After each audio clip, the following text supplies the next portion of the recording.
Today, in our reminder,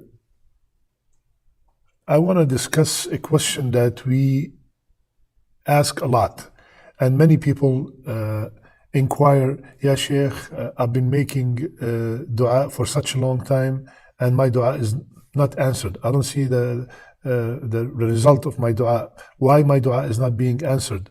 I'm trying everything I can.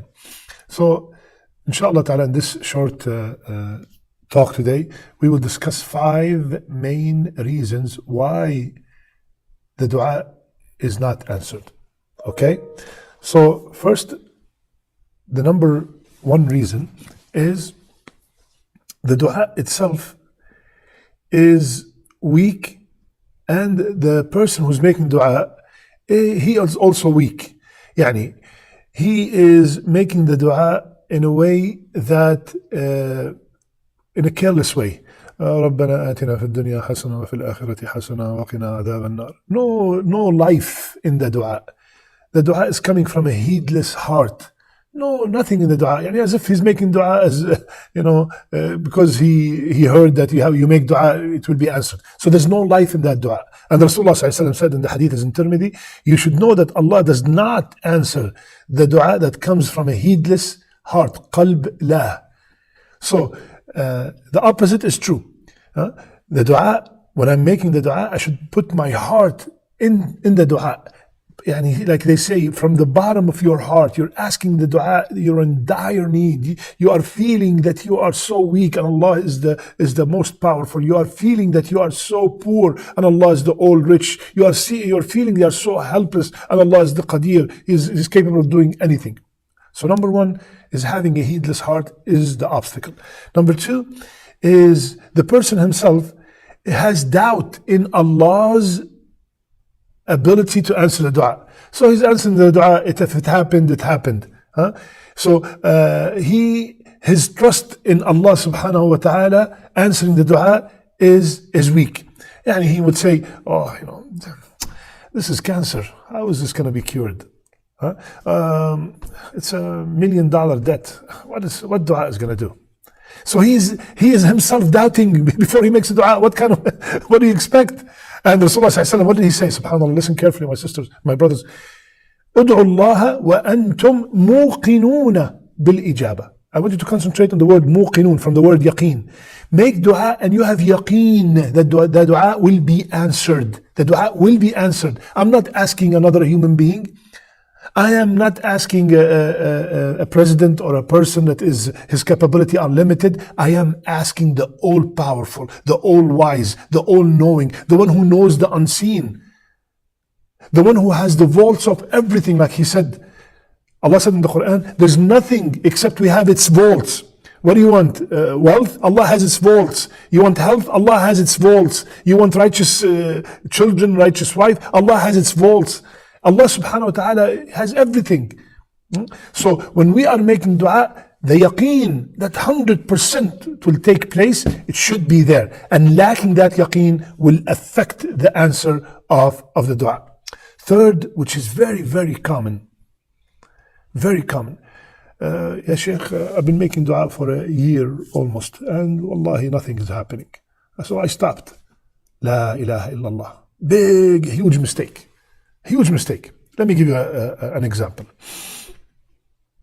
Do you know how long was the period of time between losing Yusuf alayhi salam and reuniting with his father, Yaqub?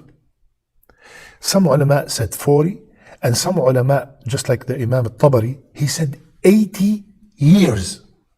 80 years. Yaqub, a prophet, alayhi salam, he is the most beloved to Allah at that time, right? The prophet of the time is the most beloved to Allah subhanahu wa ta'ala. He was the most beloved to Allah, making dua to reunite with his son. It took 80 years to answer the dua of Yaqub, and you did the dua for 8 minutes, 80 days, and you were surprised. Why is this happening? Ibrahim alayhi salam made dua, Ya Allah, send among them a prophet, a person that will yuzakki him, that he will purify them and he will teach them your deen. It took thousands of years for the dua to be answered. So be patient. Do not rush.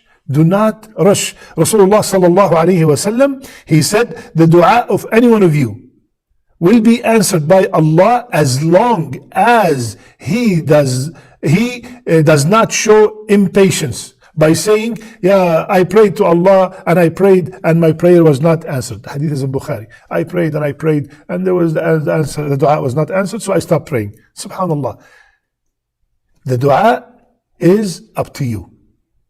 The timing for the answer is up to Allah Azza wa Jal. It looks like, somebody who bought a piece of land. He put the seeds. He watered the seeds. And then he waited 1 week, 2 weeks, 3 weeks, no fruits. He left the land and khalas, he gave up. No, the fruits are coming. Just be patient. Just be patient. Allah subhanahu wa ta'ala has the cure for everything. Allah has the solution for everything. So keep knocking. Keep asking. So this is an issue that we always face. Why? I made so much dua for my son to be cured. I made so much dua to get that job. I made so much dua to marry that brother or that sister. Leave it to Allah subhanahu wa ta'ala. Allah Azza wa Jal. He is the all expert. He is the all wise. Who are we? What is our knowledge compared to the knowledge of Allah subhanahu wa ta'ala? You are asking the one who knows what's going to happen tomorrow, what's going to happen in 1,000,000 years. He knows. Allah subhanahu wa ta'ala knows what's good for you and knows what's bad for you. So you just ask and you leave it to Allah subhanahu wa ta'ala and don't be hasty. Fourth, a major reason why the dua is not answered, and many people do not pay attention to this, and that is unlawful income, haram income. Haram income. A person who's dealing with riba all the time, a person who's selling and buying alcohol or any haram, he is asking Allah and he's wondering why my dua is not being answered. Rasulullah sallallahu alayhi wasallam, he told us the story about the man who's traveling. He is traveling, he's tired, he's in dire need, and he's raising his hand and he's asking, but his food is from haram, his clothing is from haram, his drinks is from haram. How is he going to be answered? So my brother, my sister, if you notice that you've been making the dua and the dua is not being answered, one of the reasons you should check your income. And wallahi, a side note, my brothers and sisters, please listen carefully. Wallahi, it's not worth it to get a penny from haram income. A penny. When me and you were 4 months old in our mother's womb, okay? You're still 4 months. My mother was 4 months pregnant with us. At that time, Allah decreed how much wealth we are going to make. How much wealth we are going to make. Let's assume that Allah said, this person, Abdullah, he is going to make in his lifespan of 60, 70, 80 years, he is going to make $1 million. All his span, he's going to make $1 million. Abdullah will not die before he makes $1 million. He will not die before the rizq is complete.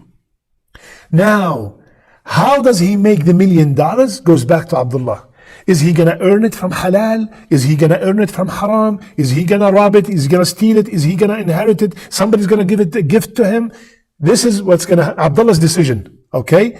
So, the amount is still the same.